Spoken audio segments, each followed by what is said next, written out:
Bonjour à toutes et à tous. Le placement sous mandat de dépôt de Khalifa Sall en vedette dans les quotidiens de ce mercredi. Le maire de Dakar et 5 de ses complices sont poursuivis pour association de malfaiteurs, détournement de deniers publics, escroquerie portant sur des deniers publics et blanchiment de capitaux. Khalifa Sall écroué à Rebeuss avec 5 de ses complices, informe Vox Populi, indiquant que la nouvelle est tombée comme un couperet pour les partisans de l'édile de la capitale. Le journal précise que Khalifa Ababakar Sall a été inculpé et placé sous mandat de dépôt mardi au terme de son face-à-face avec le doyen des juges d'instruction. Plus chanceux, Ibrahima Touré, actuel percepteur, et Mamadou Omar Bokoum, ancien percepteur, ont été placés sous contrôle judiciaire. Après leur inculpation, ajoute Vox Populi, Libération écrit que le doyen des juges décime la mairie et annonce que le maire de Dakar, le directeur de cabinet, le directeur administratif et financier du DAF, le chef de la division financière et le patron de l'inspection générale sont en prison. À en croire ce journal, les avocats de Khalifa Ababakar Sall ont plaidé pendant plus de 2 heures dans le bureau du doyen des juges d'instruction pour lui éviter la prison. Des plaidoiries qui n'ont eu d'effet parce qu'il a été placé sous mandat de dépôt pour détournement de deniers publics portant sur 1,8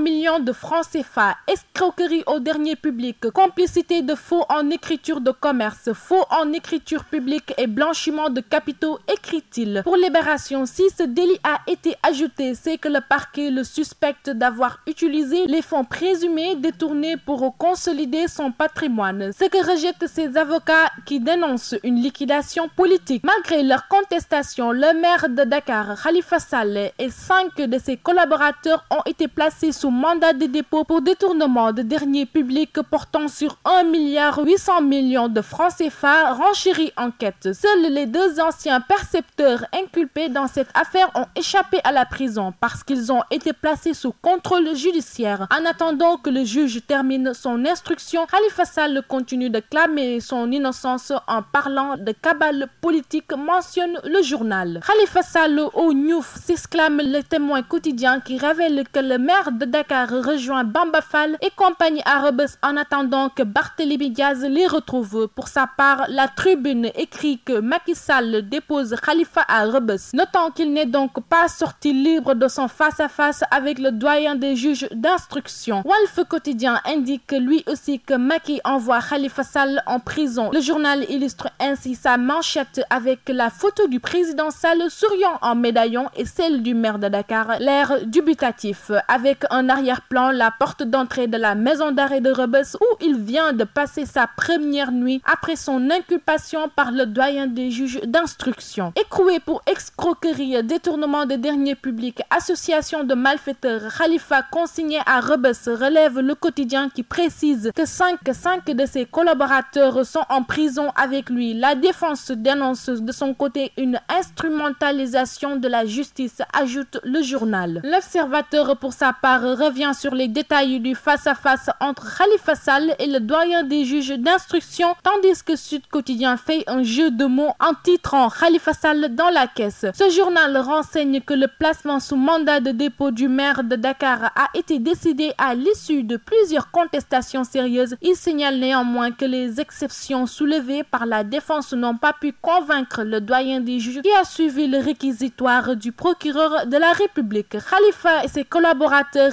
écroués, Dakar se révolte, écrit là ce qui signale des émeutes à Grand-Yoff et à Padoue. Pour le reste, la presse quotidienne s'intéresse à la tournée économique du président Macky Sall dans les régions du nord du pays et la célébration de ce 8 mars, la journée internationale de la femme. À vos journaux et très bonne lecture.